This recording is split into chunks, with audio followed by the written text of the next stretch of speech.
Okay, so here we are live once again with another Mcfarlane DC Multiverse unboxing, and this is Static Shock. It's a Static Shock from the New 52.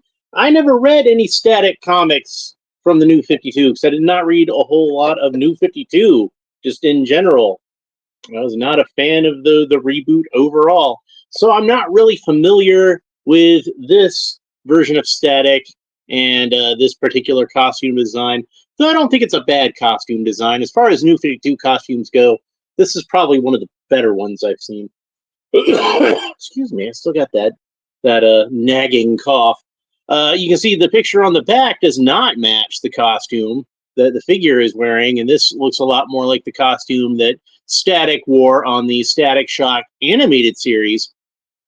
And of course, if you're somebody like me, some ancient old fart who actually read the original Static comic book when you were in high school and it first came out, he had a completely different costume in that too. It was more of like a kind of a blue-black bodysuit with like a lightning bolt pattern over it, which I like to imagine was like an airbrushed kind of thing. Like maybe he went into like a sporting goods store and got himself like one of those spandex ski suits or something like that, and then just kind of modified it.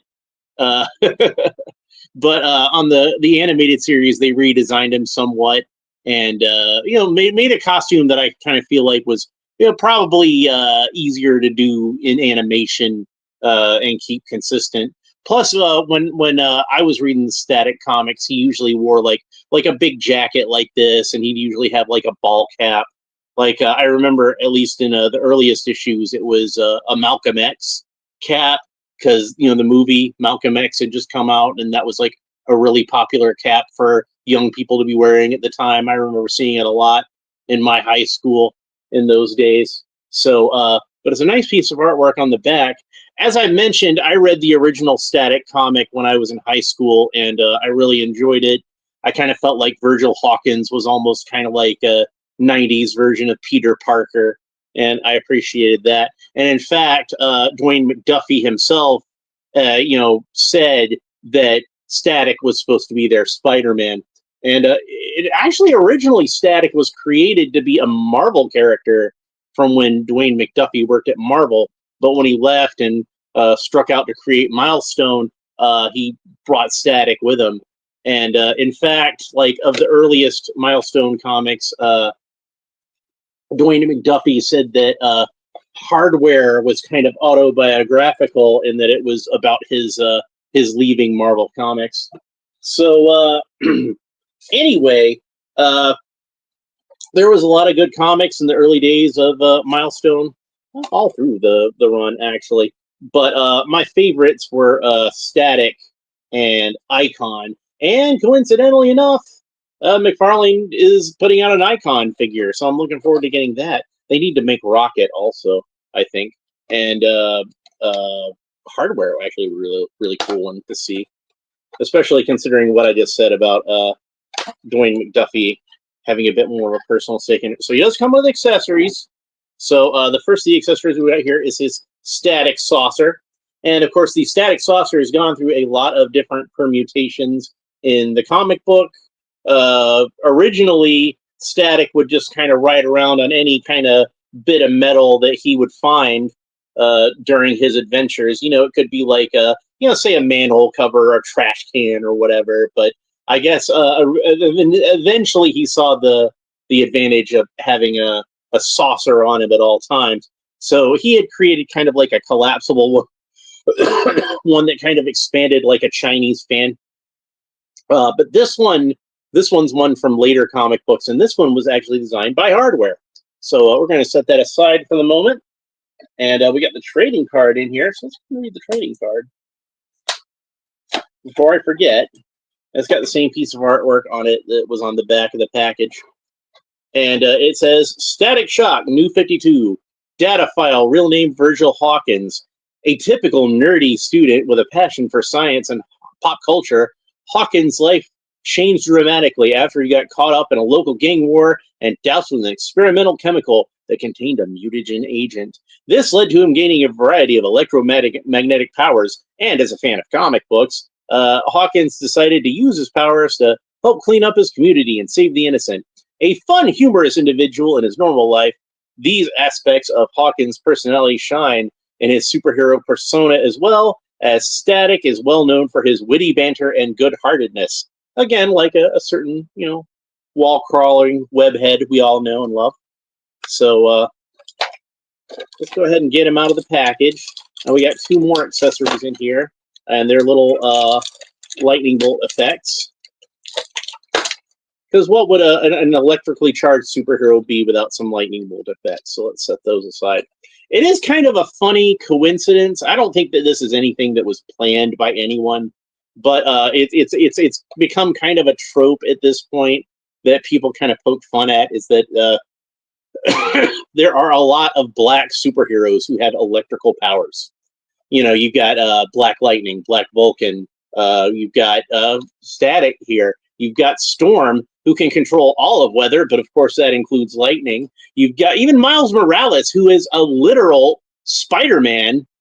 He's a Spider-Man who's got electrical powers also. So I don't think that there's any nefarious reason for that. I don't think that anybody actually sat down and thought, let's give just a bunch of black superheroes lightning powers. But I think it's probably more just because of the fact that lightning powers are cool. And, when you're trying to think of a power for your superhero, lightning is one that comes to mind.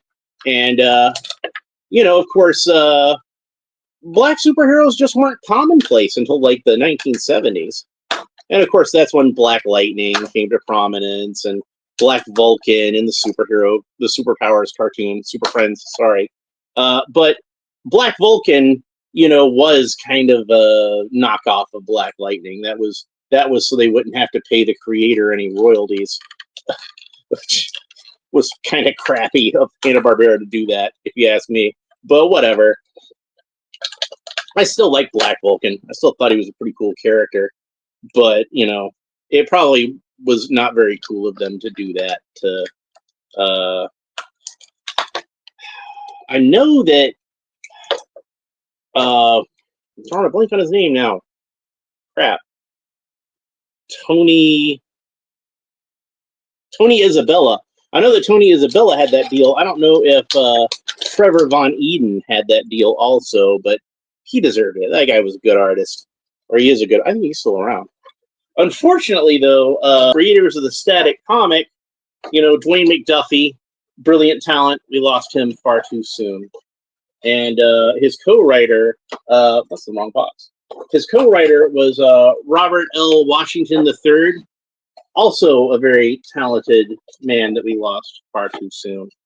And the art was by a gentleman named John Paul Leon, a very talented artist who we lost far too soon. It's almost like that book was cursed, man. But we did get a good run of comics, and all those guys moved on. I won't say better things, or bigger things even, but they moved on to other things. Dwayne McDuffie, I would say, did definitely moved on to bigger things, because he was one of the main writers on Justice League Unlimited, which, as far as I'm concerned, is one of the greatest superhero things ever made. Not just animated series, it's anything. Justice League Unlimited is masterpiece, and Dwayne McDuffie, his brilliant mind was a big part of the reason why. So yeah, hats off to those gentlemen and the awesome comic book they created and the legacy that it left behind. I know a lot of you younger people out there watching, you might not have read the original Static comic that came out in the 90s.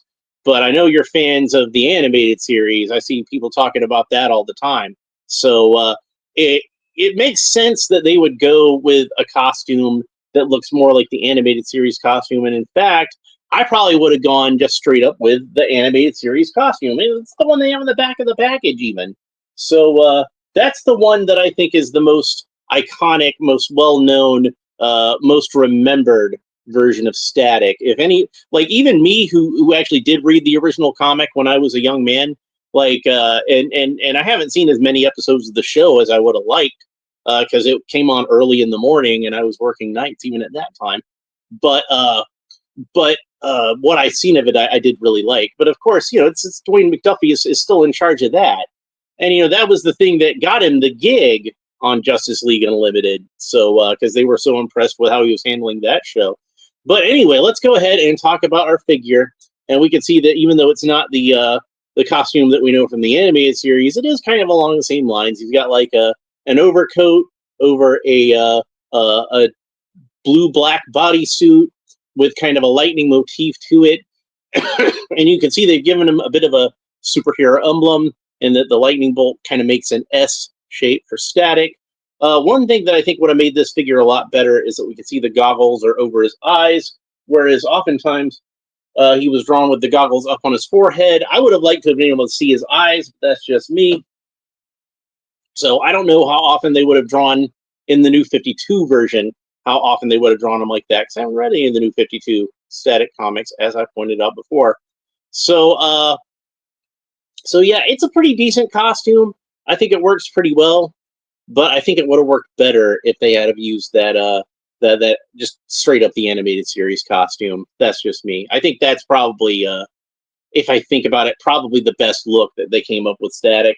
Even taking into account my nostalgia for the original comic book, and I like that costume in its elegant simplicity. But I do kind of feel like the animated series one just more recognizable. So let's go ahead and talk about his articulations. Static can look up about that far. He can look down about that far. Tilts his head kind of quizzically from side to side. Rotate the head all the way around. Of course, his arms rotate all the way around the shoulders, and his arms raise up about that far. He does have a bicep cut, so the bicep rotates all the way around. Got double joint elbows. That's about the range you get in the elbows, so that's really good. He's got the cool Mcfarlane wrist articulation, so his wrists move all the way around. This is a very bright yellow they used on this figure. It's kind of a neon sort of yellow, and you don't see that in comics very often, but it is very striking on the figure, so I like it quite a bit. Also, there's lots of cool lightning detail that's worked into this figure, like the seam. I don't know if you can make that out on the video, but he's got these seams on the lapels of his jacket that are kind of lightning shaped, and he's got like some lightning detail on the boots. Very cool. I like that. So anyway, he does, I think, have a butterfly joint, but I can't really tell. It does, yeah, it does seem to move like that a little bit. It doesn't have the spacers on there though, because it's got the trench coat. Kind of, I guess, does a good job of hiding that joint, so you don't really need the spacers. So he's got the cool Mcfarlane torso articulation, so you can move him around any which way. He can kick up surprisingly far. That's probably the best articulation I've seen on a Mcfarlane figure as far as doing a kick. Robin should be this well articulated. Nightwing should be this well articulated. But Static will just kick you right in the face. That's like a Yvonne Craig kick. That's all right. So he does have like that little bit of swivel at the hip. Not a whole lot to write home about, but it can give you a little bit of extra posing ability. He's got double jointed knees. That's about the range of motion you get at the knees. And then he's got ankle articulation that points down about that far, points up about that far, and it rotates around both where the ankle meets the shin and where the ankle meets the foot. So a lot of good articulation there. Great looking figure. Like I said, I'm kind of wish that, again, they'd have made him look more like the animated series version. I'm sorry to keep hyping on it, but if it's still not a bad look overall. I think it's fine.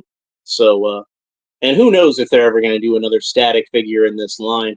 I got this on Big Bad Toy Store for $10, and that tells me that it probably, unfortunately, didn't sell that well. Maybe it would have sold better if it was that animated series version, but we might not get another chance to find out, unfortunately. So let's go ahead and put him onto his Static saucer, and it's a really tight fit getting it on that foot. And I wish they had put 2 foot pegs on here, because I kind of feel like anytime you just have 1 foot peg, the character tends to look like they're kind of stepping off of it a little bit. But there he is with the Static saucer. pretty cool. And we can get him in like some cool aerodynamic poses. See, he's kind of starting to kick off of it a little bit. Got to kind of try to get it right. But yeah. And then, of course, he's got the lightning bolt effects. So let's go ahead and those can kind of slip onto his wrists. And they kind of spiral around. And that looks really cool. Let's get the one on the other wrist as well. Here in the United States, February is Black History Month. And since I happen to have some Black characters that, there's a lot of DC Multiverse figure this has been piling up. And some of those characters are Black characters. And then I had next week, what I'm going to open is going to be the entire wave of Wakanda Forever figures. And I picked those up at Ollie's before Christmas. But when I realized Black History Month was around the corner, I thought, hey, that might be a fun way to observe that, is to open up some Black action figures. That might be cool to do. So that will be something that we're going to see in the coming month. I'm not gonna do every figure. I'm gonna do some other figures too. But yeah, I definitely did want to kind of. It just seemed like a fun way to acknowledge Black History Month. So Static is the first of those, so he gets to have that honor. But I've got a lot more on the way. You can see I got Mr. Terrific back here behind me. I got him a while back. I've been wanting to open him up, and some other characters that we'll see soon. Don't want to say too much about it yet, but we'll give you guys a little bit of a surprise when such things pop up. But yeah, so it should be a fun month, and I've got some other things that I want to open also, and more stuff on the way. Got some G.I. Joe on the way, so once those come in, I'll probably want to open those up. But I might not have time this month. That might be something that has to wait until March, since I've already got